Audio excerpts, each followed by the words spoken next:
Well, this is week 12 and it's our last and final video. And it's about using a technology toolkit to help meet the needs of all of our students. And some things that I use in the classroom currently that are in my toolkit are word processing, audiobooks, EasyBib, ClassDojo, Edmodo, Google Translate, and probably some other things that I'm just forgetting.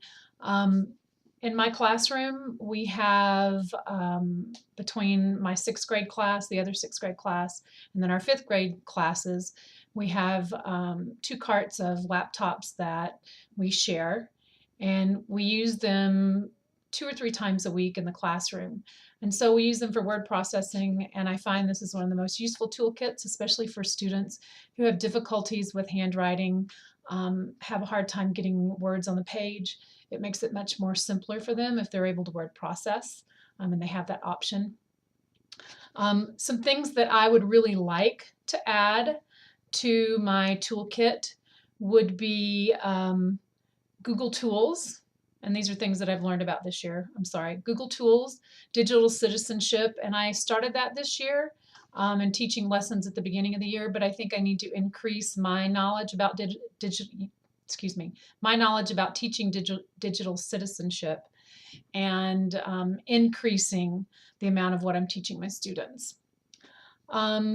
Also, I think it's important to always, as I believe Marianne said in her video, is always keep your toolbox open and eliminate things that are not useful anymore, eliminate things that kids and students aren't connecting to.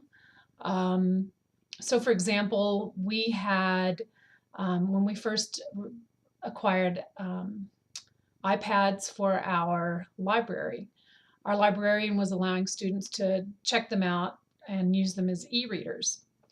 And at some point, my students just got to where the novelty wore off, and students were acquiring their own e-readers at home. They'd have their own Kindles. They'd have their own devices that they could read on. And so now I let them bring those to school and use those as well. So things change. They don't always stay the same. And I think it's important for us to always keep our toolkit open, add new things to it, and take things out that aren't being used. So thanks.